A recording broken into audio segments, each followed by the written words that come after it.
Everyone, welcome to धुर DA education channel. और हम पॉलिटी घटना चक्र की फ़र्स्ट क्लास हमने डिस्कस कर ली थी कल, और आज हम पॉलिटी घटना चक्र का सेकंड पार्ट डिस्कस करेंगे।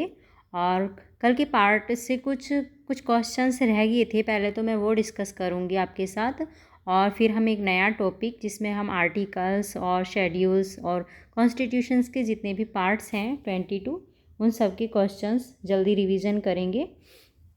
और हमारा पर्पज़ यही है कि हम जल्दी से जल्दी आपको रिवीजन करा दें सारे सब्जेक्ट, क्योंकि पढ़ तो रखा है।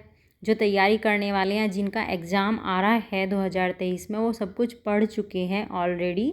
और बस इस टाइम पे तो ये जो 2 महीने रह जाते हैं, 2 या 3 महीने, ये केवल रिवीजन के लिए होते हैं। और हमारा पर्पज़ यही है कि हम आपको जल्दी से जल्दी जो भी आपके सब्जेक्ट हैं वे रिवीजन करा दें, ताकि एग्ज़ाम टाइम में आपको ज़्यादा से ज़्यादा हेल्प हो सके। ठीक है, चलिए तो शुरू करते हैं आज की क्लास। और फर्स्ट क्वेश्चन है, कल की क्लास का बचा हुआ क्वेश्चन है ये। ठीक है, पहले उन्हें देखते हैं, फिर नेक्स्ट टॉपिक शुरू करूँगी। Match list 1 with list 2 and identify the correct answer from the code given below. Match करना है, 2 लिस्ट दी गई हैं और ये बताना है इसमें चेयरमैन के बारे में बताना, जैसे फंडामेंटल राइट्स की जो कमेटी बनी थी उसके चेयरमैन कौन थे। तो देख लेंगे आंसर। इसका आंसर इन्होंने इसमें नहीं दिया है, डिटेल्स देखते हैं। Advisory committee on fundamental rights minorities and tribal and excluded areas. तो इसके लिए जो कमेटी बनी थी फंडामेंटल राइट्स के लिए, माइनॉरिटीज़ और ट्राइबल्स ग्रुप्स के लिए, तो इसकी कमेटी के चेयरमैन कौन थे? सरदार पटेल। स्टीयरिंग कमेटी बनी थी, इसके चेयरमैन कौन थे? राजेंद्र प्रसाद थे। और यूनियन पावर कमेटी के चेयरमैन थे जवाहरलाल नेहरू। ड्राफ्टिंग कमेटी के चेयरमैन थे BR अम्बेडकर। बहुत फेमस है और कितनी बार क्वेश्चन पूछ लिया है ड्राफ्टिंग कमेटी से तो। और आजकल तो क्वेश्चंस का पैटर्न ही ये बन गया है। पहले तो PCS में ही आता था सुमेलित करने के लिए, लेकिन अब तो छोटे जो वनडे एग्ज़ाम है ना, वनडे एग्ज़ाम के अंदर भी सुमेलित करने के लिए क्वेश्चन आ रहे हैं। The chairman of steering committee was Dr. Rajendra Prasad, which is not mentioned in the list. Hence, none of the option is correct. ठीक है, तो कोई सा भी ऑप्शन क्या था? करेक्ट नहीं था, इसलिए इन्होंने इसमें आंसर नहीं बताया कोई भी। नेक्स्ट है, who was the chairman of the provincial constitution committee of the constituent assembly. तो कौन थे ये? सरदार पटेल थे, प्रोविंशियल कॉन्स्टिट्यूशन कमेटी के चेयरमैन। सरदार वल्लभ भाई Patel was the chairman of provincial constitution committee of the constituent assembly. Who was the chairman of drafting committee of the Indian constitution. Drafting committee के chairman कौन थे? ये थे doctor Bhimrao Ambedkar. Doctor Bhimrao Ambedkar was the chairman of drafting committee. It was the most important committee since it was tasked with the responsibility of drafting the constitution. Next है, the chairman of drafting committee of Indian constituent assembly was, ये थे doctor Bhimrao Ambedkar. कितनी बार question repeat हो गया है। Who was the chairman of advisory committee on fundamental rights and minorities constituted by the constituent assembly. तो ये थे सरदार पटेल। फंडामेंटल राइट्स के जो कमेटी बनी थी उसके चेयरमैन थे ये। सरदार वल्लभ भाई Patel was the chairman of advisory committee on fundamental rights, minorities, tribal and excluded areas. This committee had 2 subcommittees, fundamental rights subcommittee under the chairmanship of JB Kripalani. मतलब ये जो कमेटी थी एडवाइजरी कमेटी, इसके अंदर भी 2 सब कमेटी थी, और जो पहली सब कमेटी थी वो थी फंडामेंटल राइट्स सब कमेटी, और इसके चेयरमैन कौन थे? JB कृपलानी।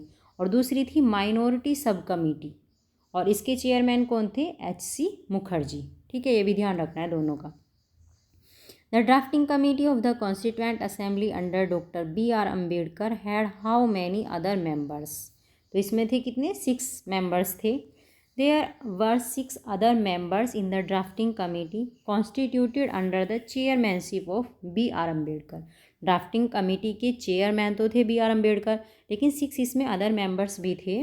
कौन कौन से थे वे? गोपाल स्वामी अयंगर, अल्लादी कृष्णा स्वामी अय्यर, KM मुंशी और मोहन शादुल्ला, BL मित्तर, DP खेतान और Madhav Rao was included replacing by BL Mittal and TT Krishnamachari was included after the death of DP Khetan. इन्होंने तो बाद में जो थे BL मित्तर माधव राव जो थे वे इंक्लूडेड कर लिए गए थे BL मित्तर की प्लेस पे, और TT कृष्णामाचारी जो थे वे DP खेतान के प्लेस पे आ गए थे। ठीक है, तो 6 मेंबर थे।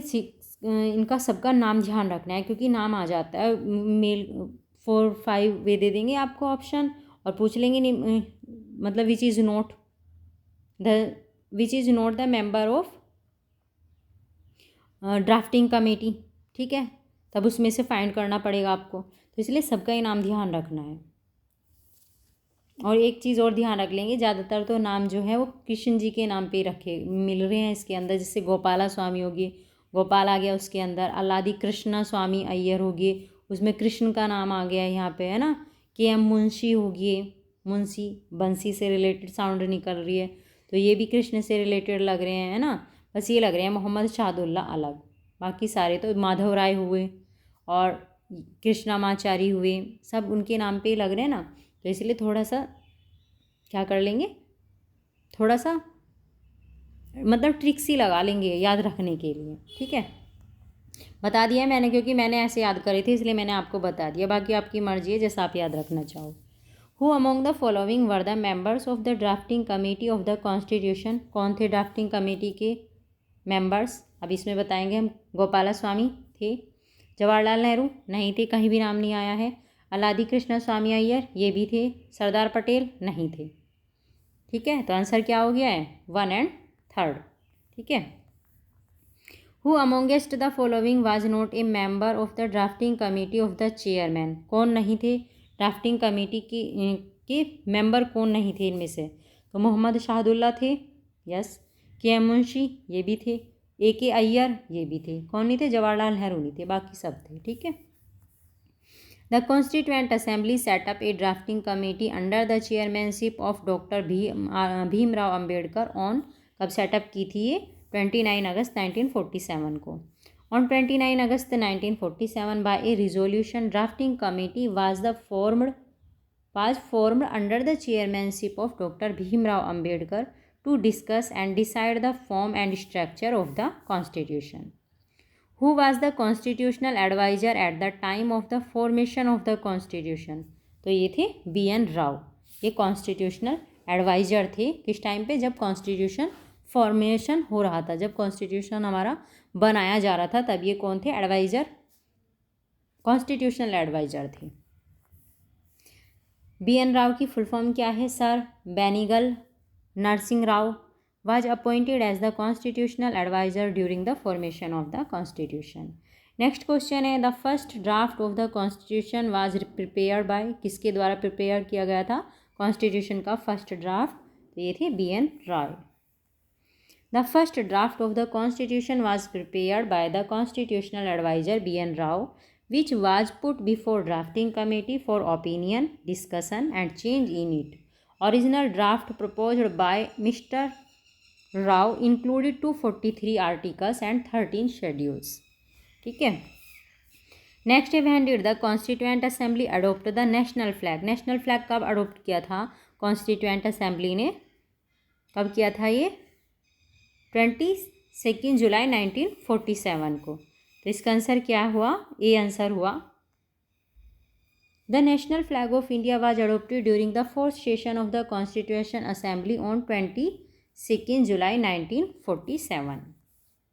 Who was the chairman of the national flag committee. Flag committee के चेयरमैन कौन थे, ये थे doctor Rajendra Prasad. There were 2 flag committee mention in the Indian history. First, the flag committee constituted on 2 April 1931 at Karachi session under the chairmanship of Sardar Vallabh भाई पटेल। ये भी ध्यान रखना है कि कराची सेशन में चेयरमैनशिप किसने की थी, सरदार वल्लभ भाई पटेल ने। एन एड होक committee on national flag was formed on 23 June 1947 who chairman was doctor Rajendra Prasad. As the question is about chairman of flag committee constituted by constituent assembly, so the correct answer is B.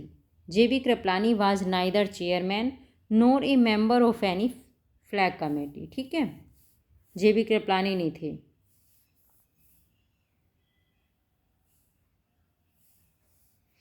Next है consider the following statement और विच of the above statement is correct बताना है। The design of national flag was adopted by the constituent assembly on India on 22 July 1947 और the wheel in national flag has 21 spokes हैं, जो national flag के बीच में जो wheel बना हुआ है। थर्ड है the ratio of the width of the national flag and length is 3:4। तो जो उसकी विड्थ है और जो लेंथ है नेशनल फ्लैग की, तो उनका क्या रेशियो है, 3:4 है। तो देखते हैं आंसर क्या है। आंसर है बी, ओनली 1 करेक्ट है, बाकी दोनों क्या है, रॉन्ग हैं। The design of national flag was adopted by the constituent assembly on 22 July 1947। Therefore statement 1 is correct. There are 24 spokes हैं व्हील के अंदर and width to length ratio is 2:3 है, 3:4 नहीं है, वो करेक्ट रॉन्ग है, 2:3 है। ठीक है। When was the third reading of the Indian constituent assembly started, कब की गई थी थर्ड रीडिंग, तो डिटेल में देखते हैं answer. The third reading of the constitution bye constituent assembly was started on 17 November 1949 and completed on 26 नवंबर 1949। 17 नवंबर 1949 को स्टार्ट हुई थी और कंप्लीट हो गई थी 26 नवंबर 1949 को।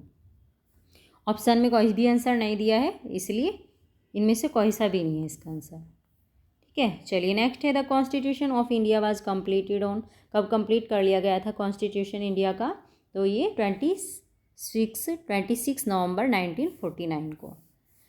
The preamble of the constitution states we the people of India enact, adopt and give to ourselves this constitution on 26 November 1949. This date is considered as the date of adoption, completion and passing of the constitution. ठीक है। On the same day, the provision relating to citizenship, interim parliament and emergency came in force.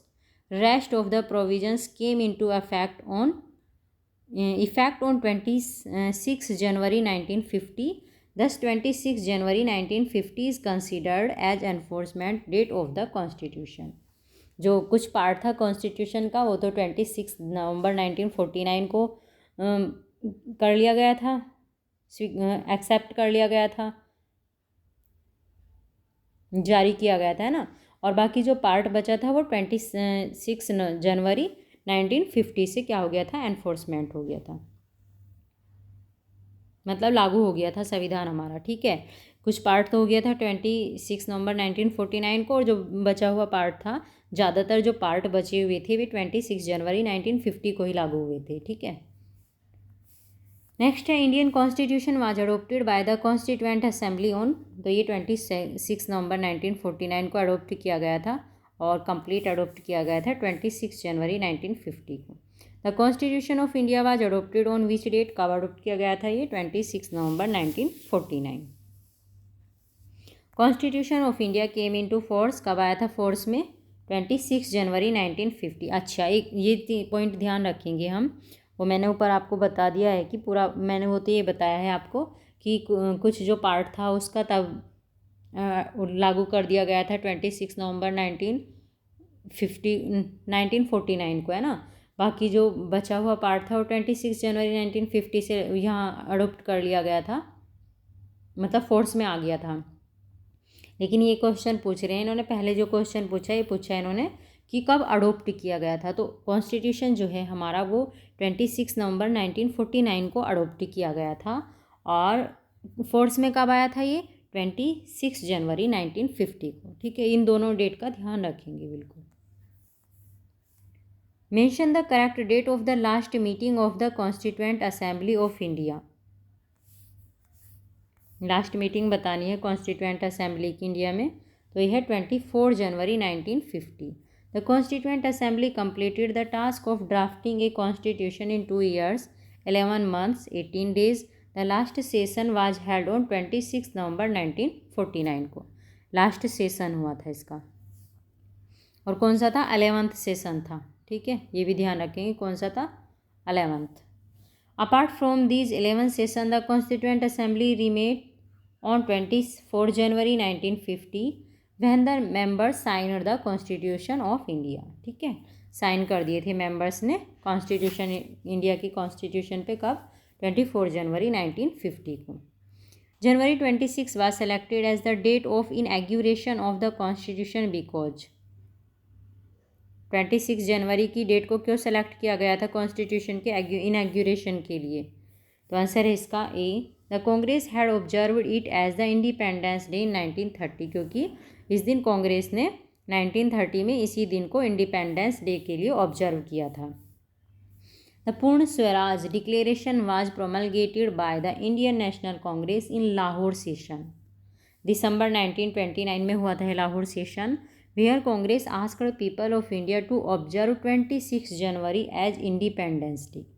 After the Congress regularly observed 26 January as the Independence Day of India, the new Constitution of India as drafted and approved by the Constituent Assembly of India was mandated to come into effect from 26 January 1950 to commemorate the 29 Declaration, ठीक है, क्योंकि पहले 26 जनवरी 1930 को इन्होंने क्या करा था, ये इन्होंने कहा था कि हम इसी दिन अपना इंडिपेंडेंस डे बनाएंगे इंडिया का, और फिर इसी डेट पे इन्होंने क्या किया, इसको हम अपने जो हमारा कॉन्स्टिट्यूशन था हम उसको फोर्स में लाए। Indian constitution was adopted bye constituent assembly के द्वारा अडोप्ट किया गया था। The constitution was adopted bye constituent assembly at its 11th session on 26 नवंबर 1949 को। सेशन का भी ध्यान रखना है, कौन सा सेशन था, 11। Constitution was adopted bye constituent assembly on का 26 नवंबर 1949 को अडोप्ट किया था। The constitution of India was enacted on 26 नवंबर 1949 बाय द कॉन्स्टिट्यूएंट असेंबली, ठीक है। Constitution of India was enacted on 26 नवंबर 1949 was the preamble of the constitution says we the people of India having solemnly resolved to constitute India in our constituent assembly this 26th day of November 1949 to hereby adopt, enact and give to ourselves this constitution। ये कहाँ कहा गया है, हमारी preamble में। The constitution of India was adopted and enacted on, कब किया गया था, 26 नवंबर 1949 को अडोप्ट भी किया गया था और इनैक्ट भी किया गया था।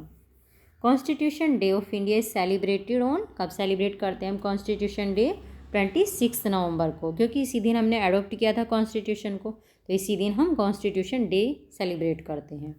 The constitution day of India is celebrated on 26 November since the new Constitution of India was adopted by the Constituent Assembly on 26 November 1949 and signed by President Rajendra Prasad. Some of the provisions of the Constitution came into force at once, while the remaining provisions of the Constitution came into force on 26 January 1950, the commencement date of the Constitution। ठीक है, यही समझाया था मैंने ऊपर आपको। Next है B R Ambedkar was elected to the constituent assembly from, B R Ambedkar elect किए गए थे कॉन्स्टिट्यूशन असेंबली के लिए, कहाँ से, West Bengal, Bombay presidency, middle India या पंजाब। आंसर देखते हैं, इसका आंसर है B. In the preliminary election held in 1946 doctor B R Ambedkar was elected from the eastern part of undivided Bengal, तो आंसर क्या है इसका, West Bengal. Later on this region became part of Pakistan and then Ambedkar was elected to as a member of the constituent assembly from Pune, seat of Bombay, क्योंकि फिर ये participation के बाद ही पाकिस्तान का पार्ट हो गया था, और मतलब बीच में पाकिस्तान का पार्ट हो गया था ये, और उसके बाद क्या हुआ, ये जो भीमराव अम्बेडकर थे कहाँ से इलेक्ट हुए थे, बॉम्बे की पुणे सीट से। Presidency which was vacant after this reason of M.R. Jacker since Dr. Bhimrao Ambedkar was elected from East Bengal not West Bengal, so option B is the correct answer। ठीक है।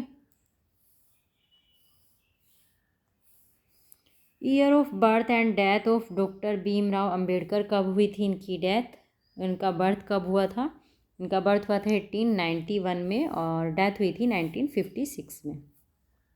Doctor Bhimrao Ambedkar, who played a prominent role in drafting the constitution, was born on 14 April 1891 or died on 6 December 1956. In which year was the Jan Gan Man adopted as the national anthem of India? कब adopt किया था जन गण मन को national anthem के रूप में? 1950 में।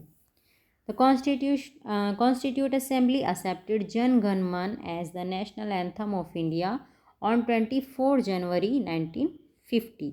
A formal rendition of national anthem takes 52 second. और कितने टाइम लेता है नेशनल एंथम में, कितना टाइम लगता है? 52 second. The state emblem was adopted by government of India on, government of India के द्वारा स्टेट एम्ब्लेम कब अडोप्ट किया गया था? 26 जनवरी 1950 को। The state emblem which is extracted from the Ashoka pillar at Sarnath, Ashoka pillar से लिया गया था, जो सारनाथ में अशोका पिलर है वहाँ से लिया गया था स्टेट एम्ब्लेम, और was adopted by the government of India on 26 जनवरी 1950. Consider the following statement. The discussion in the third round table conference eventually led to the passing of the Government of India Act 1935. Or the Government of India Act 1935 provided for the establishment of an All India Federation to be based on a union of the provinces of British India and the princely states. इन्होंने कहा कि first में तो ये कह रहे हैं कि जो थर्ड राउंड टेबल हुई थी उसमें जो डिस्कशन हुआ था और उसके द्वारा ही फिर जो गवर्नमेंट ऑफ इंडिया एक्ट था 1935 का वो पास किया गया था। और सेकेंड में बता रहे हैं the government of India act 1935 provided for the establishment of an all India federation, किसके द्वारा ऑल इंडिया फेडरेशन को इस्टेब्लिश किया गया था जो 1935 का एक्ट पास हुआ था, to be based on a union of the provinces of British India and the princely states. ठीक है, तो आंसर है इसका सी, बोथ 1 and 2 दोनों ही करेक्ट हैं। During third round table conference a plan was presented to finalize the government of India act 1935. In this act provision was made to form an all India federation comprising of states of British India and princely states. From above, it is clear that both given statements are true. Third round table conference was organized in 1932 में हुई थी third round conference, और कब कहाँ हुई थी? London में हुई थी। And Congress did not participate in the conference, Congress ने इसमें पार्टिसिपेट नहीं किया था। नेक्स्ट क्वेश्चन है, हियर आर टू स्टेटमेंट दिए गए हैं और बताना है कि कौन सा ट्रू है। The constitution of India provides for all necessities of the country, जो कॉन्स्टिट्यूशन था इंडिया के उसने इंडिया की जितनी भी नेसेसिटीज़ थी सब प्रोवाइड की थी। या इट इज़ नोन और कॉल्ड एज अडोप्टेड कॉन्स्टिट्यूशन, इसको अडोप्टेड कॉन्स्टिट्यूशन कहा गया था। तो क्या है answer? A and R both are true, दोनों ट्रू हैं, but R is not the correct explanation of A. The Indian Constitution is able to provide for all the necessities of the country. It is also well versed to future prospect as it contains a provision for amendments. ठीक है। On the other hand, it takes view and principles from the constitution of various other countries. बहुत सारे जो countries थे उनके principal और view भी हमारे कॉन्स्टिट्यूशन में लिए गए थे। Thus it may be called as adopted constitution. ठीक है, इसलिए इसको क्या बोलते हैं? Adopted constitution. Different of adult franchise, deferment of adult franchise for 15 years was advocated in constituent assembly by, किसके द्वारा किया गया था? Maulana Azad. At the time of discussion of adult franchise, Maulana Azad on constituent assembly pleaded for deferment of adult franchise for 15 years. But Dr. Rajendra Prasad and Jawaharlal Nehru supported for its adoption strongly. Next है, consider the following statement and choose the correct answer by using the code given below. Assertion है India is a democratic country, तो सही है। Reason है India has a constitution of its own, अपना constitution है India का, तो second भी सही है, लेकिन रीज़न स्टेटमेंट तो दोनों सही है लेकिन रीज़न सही नहीं है, इस कारण से इंडिया डेमोक्रेटिक नहीं है। Both A and R true but R is not the correct explanation of A. Assertion A and reason both are correct. India is a democratic country in which important decisions of governance are taken by elected representative of the people. इसलिए ये democratic है क्योंकि यहाँ जो भी decision होते हैं important वे किसके द्वारा लिए जाते हैं गवर्नेंस के, वे जो लोगों के द्वारा जो इलेक्टेड रिप्रेजेंटेटिव होते हैं उनके द्वारा लिए जाते हैं। India has a written constitution है इंडिया का। However, the United Kingdom, being a democratic country, does not have a written constitution on the country. Non-democratic countries do have some form of constitution to maneuver the functioning of the government. UK भी democratic country है but उसके पास written constitution नहीं है। Who amongst the following advised that the Indian National Congress should be disbanded as a political party after the independence of India? किसने ये advice दी थी कि India की इंडिपेंडेंस होने के बाद जो नेशनल कांग्रेस पार्टी थी इसको डिसबैंड कर देना चाहिए पॉलिटिकल पार्टी से? तो ये कहा था महात्मा गांधी ने।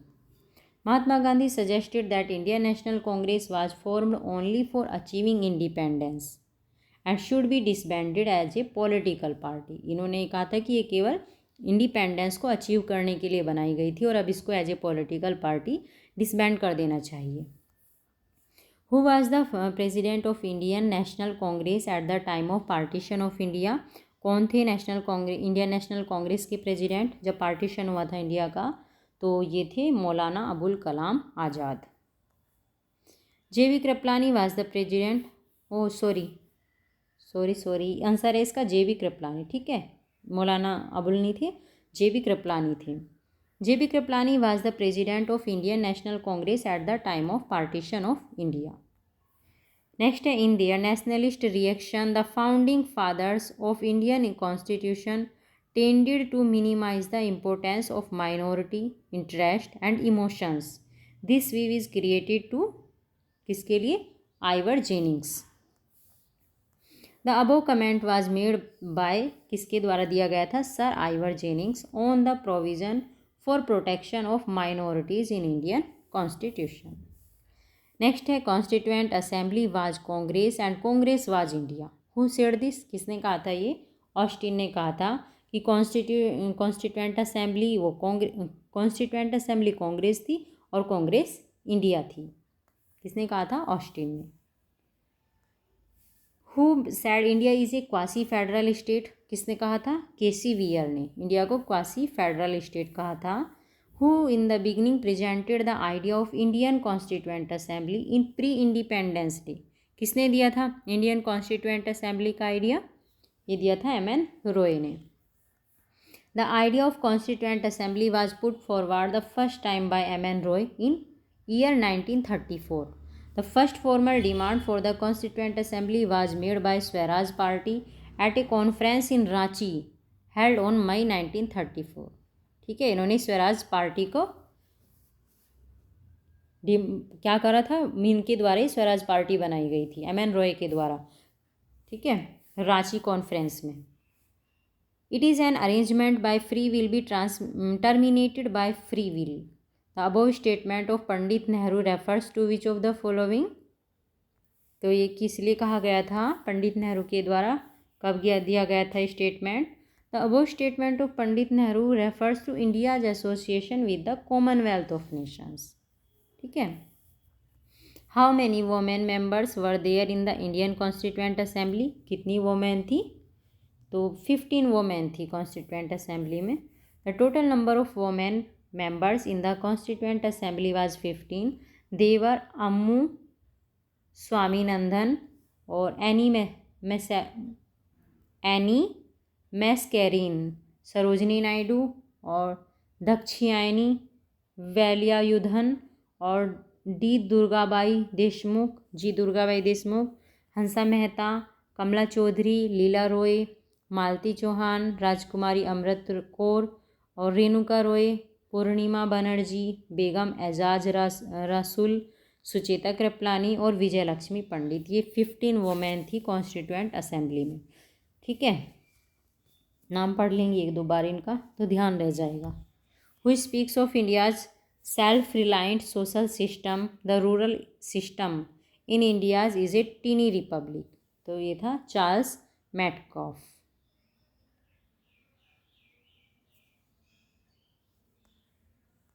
In 1830, Sir Charles Metcalfe, then acting Governor General of India, wrote, "The village communities are little republics, having nearly everything they want within themselves and almost independent of any foreign relations." The states and the central government derive power from किससे मिली थी? The Constitution of India से। States को भी और central government को भी सबको power कहाँ से मिली है? कॉन्स्टिट्यूशन से। The state and the central government derive power from the Constitution of India, which is the source of all the power of the central and states governments. President, the Prime Minister, the Parliament of India, all mentioned in the Constitution itself. इन सबको constitution में mention किया गया है। ठीक है, तो ये हमारी फर्स्ट PDF कंप्लीट हो गई है। सेकंड PDF ओपन कर लेते हैं। ठीक है, पॉलिटी का सेकंड पार्ट। चलिए,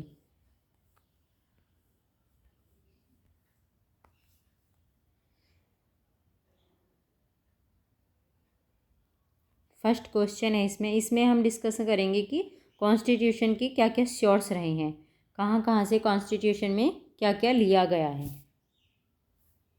अरे यार, फिर पीछे हट गई।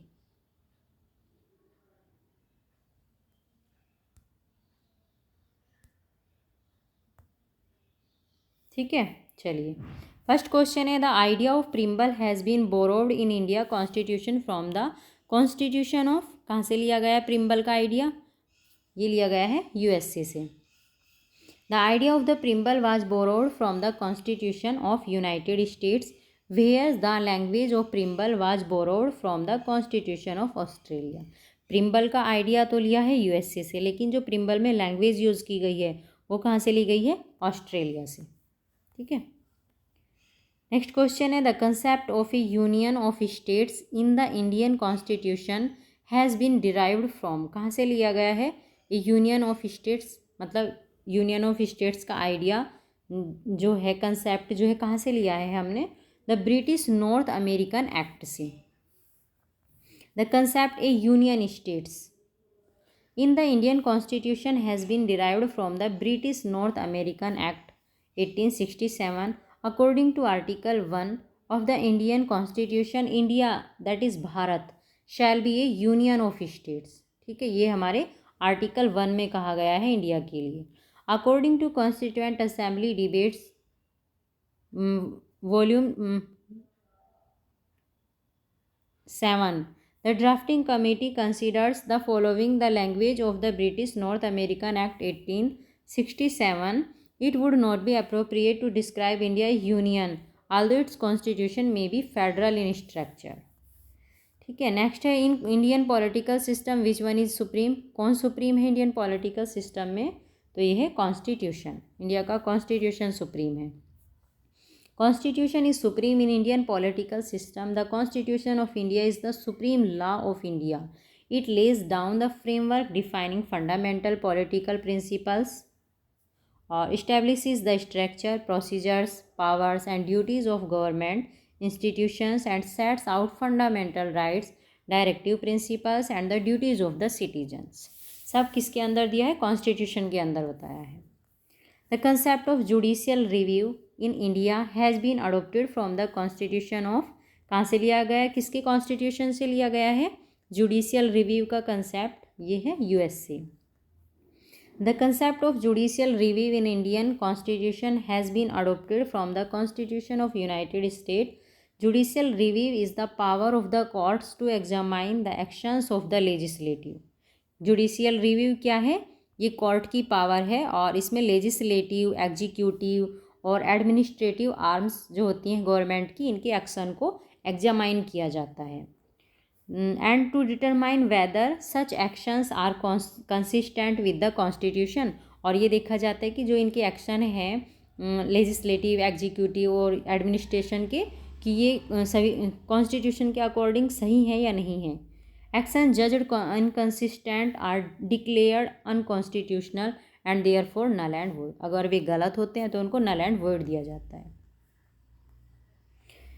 नेक्स्ट है given below are two statement दिए गए हैं और select the right answer select करना है।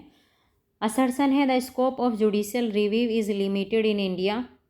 लिमिटेड है जुडिशियल रिव्यू का स्कोप इंडिया के अंदर।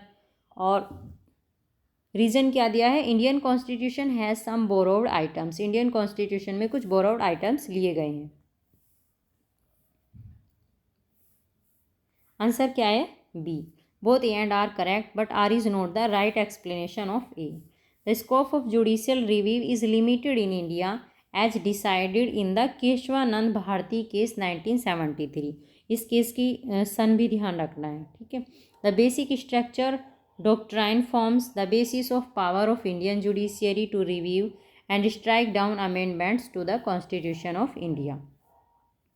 Thus, assertion is correct. On the other hand, Indian Constitution has borrowed some of its provisions from the constitution of different countries. Therefore, region R is also correct. But however, region R does not explain the assertion. Assertion को explain नहीं करता है. The feature of federal system of Indian Constitution is inspired by the Constitution of Federal System कहाँ से लिया गया है, Canada से, इंडिया का। The Constitution of India is federal in nature. The concept of federal system in our Constitution is inspired from the Constitution of Canada. कहाँ से लिया है, कनाडा से, ठीक है।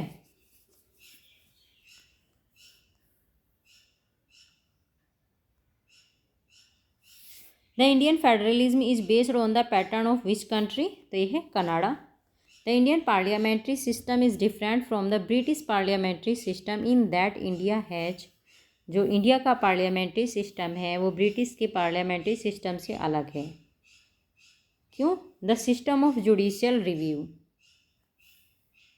The constitution of India adopted the process of judicial review from the US constitution which is not applicable in the British parliamentary. हमारे यहाँ पे जो है जुडिशियल रिव्यू का सिस्टम है जो हमने यूएस कॉन्स्टिट्यूशन से लिया है, जो कि ब्रिटिश पार्लियामेंट्री सिस्टम में नहीं है। While rest of the option are applicable to both parliamentary system. तो ये इसलिए क्या है, डिफरेंट है।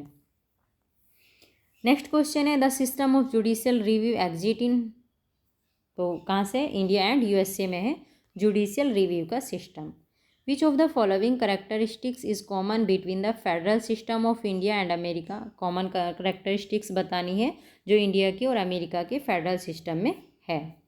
तो ये है a federal supreme court for interpretation of the constitution. The characteristics of federal court for interpretation of the constitution is common in both Indian and American federal system. While in the United States there is one judicial system at the union level and other at the state level, there is absence of 3 lists in the Constitution of USA. The Indian Constitution provides single citizenship where US Constitution provides dual citizenship. Thus option D is the correct answer.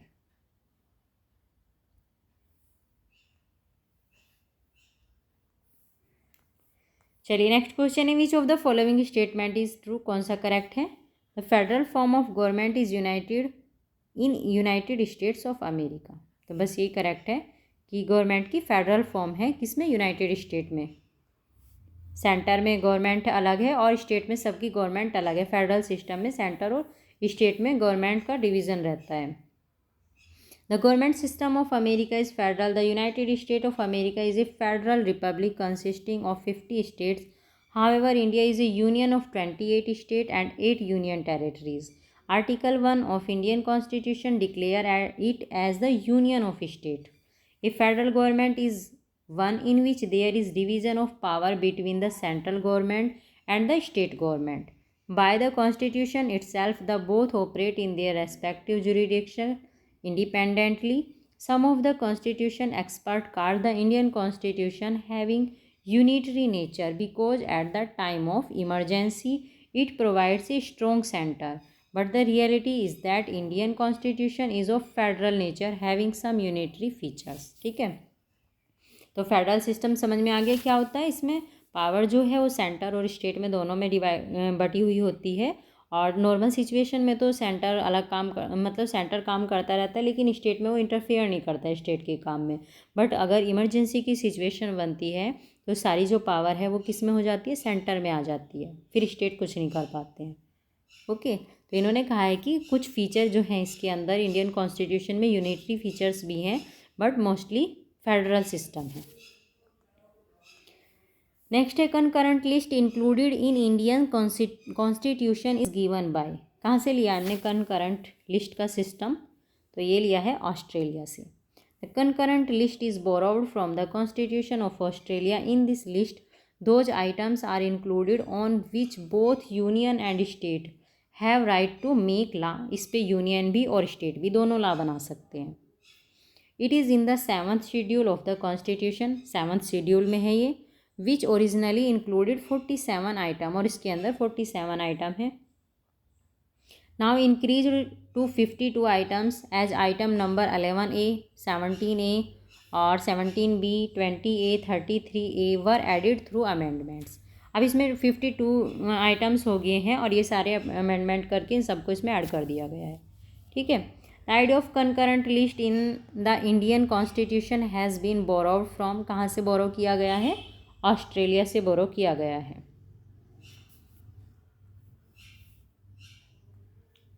Next question है the framers of the constitution of India borrowed the concept of concurrent list described in the 7th schedule from the constitution of ये Australia.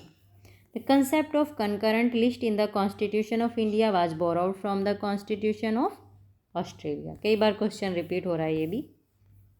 ठीक है,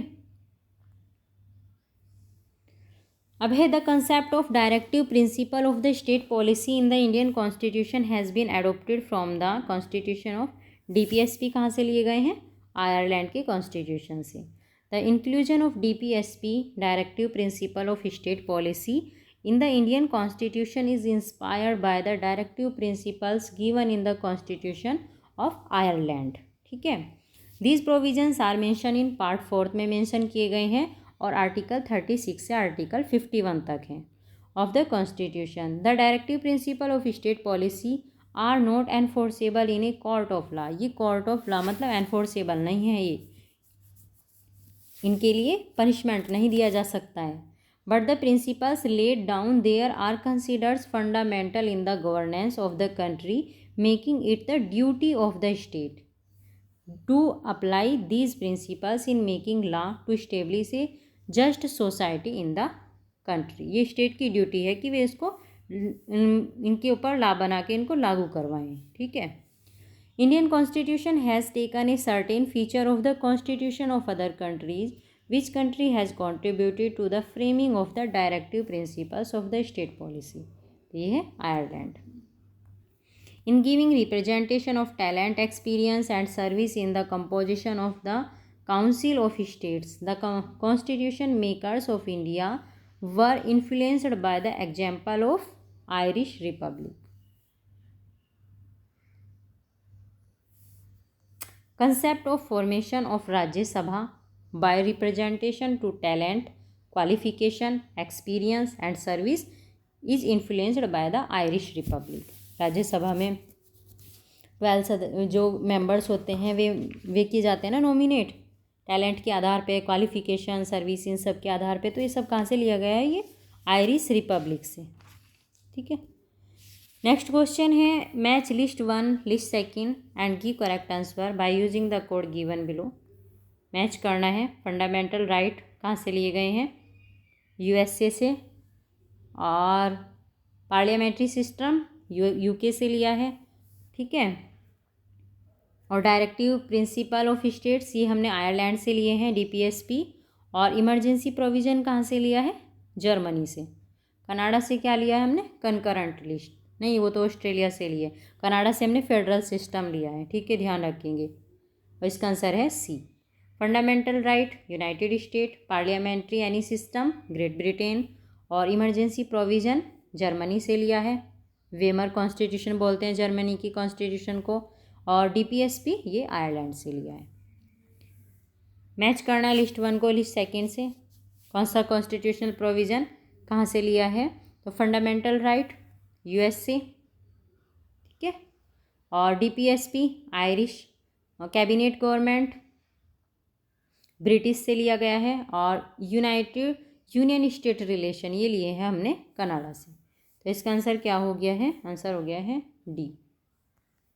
यहाँ पे देखेंगे answer detail में। Fundamental rights US bill of rights, और DPSP Irish constitution, cabinet government British constitution, और union state relation ये हमने लिए हैं कैनेडियन कॉन्स्टिट्यूशन से, ठीक है। चलिए नेक्स्ट है which one of the following is not correctly matched. अब बताना इनमें से कौन सा करेक्टली मैच नहीं है। फंडामेंटल राइट यूएस से, और डीपीएसपी कहाँ से लिया है, आयरलैंड से लिया है। रेजिडुअल पावर ऑफ सेंटर ये कहाँ से ली हैं, ऑस्ट्रेलिया से लिए हैं, नहीं तो ये रॉन्ग है। और इमरजेंसी पावर हमने जर्मनी से लिया है, तो इसका आंसर हो गया है सी।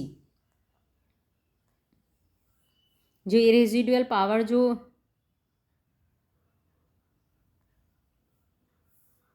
एक सेकेंड रुकना।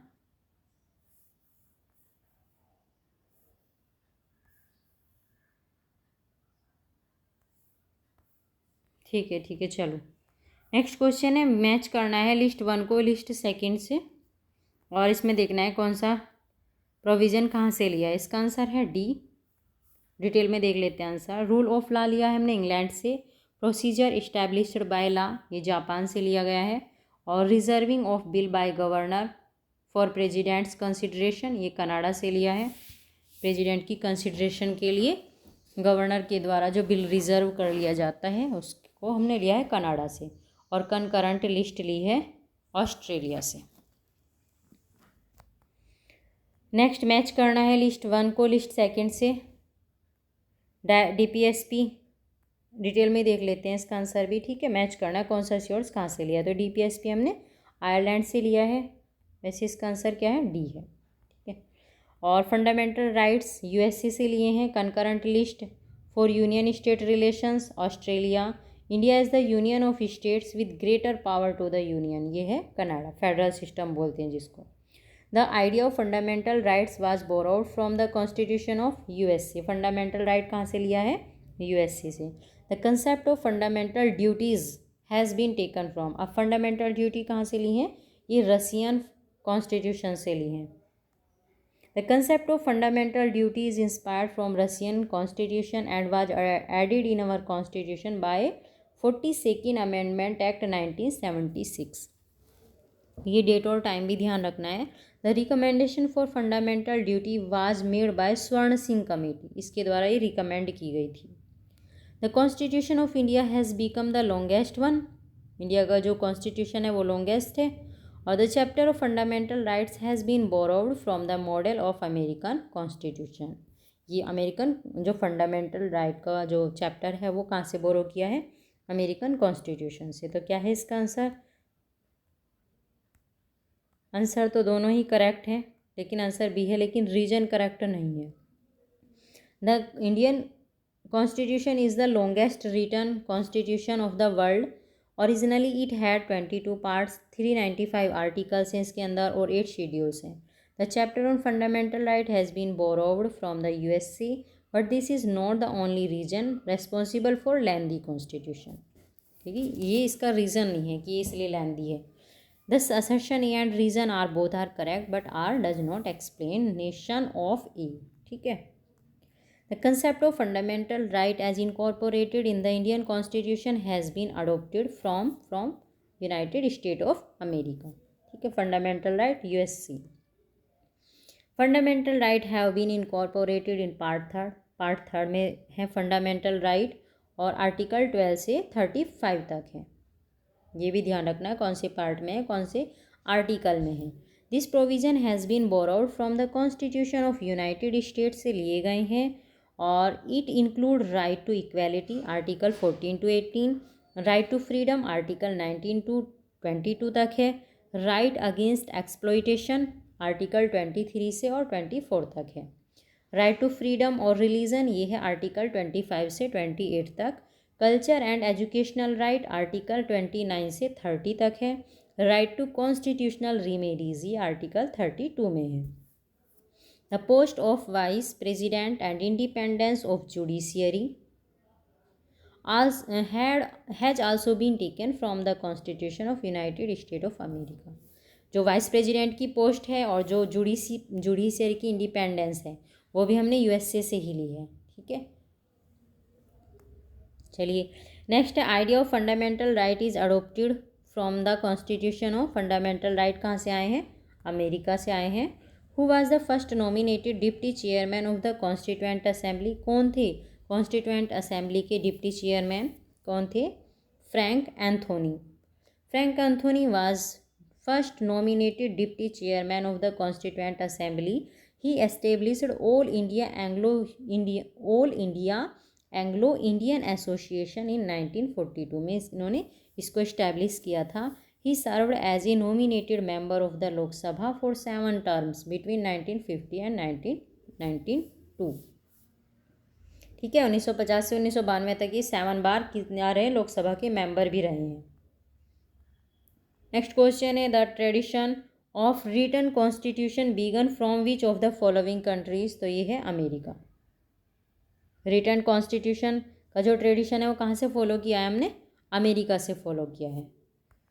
ठीक है, among the following given names whose portfolio in the first cabinet of India 1947 was different from his portfolio in the interim government 1946।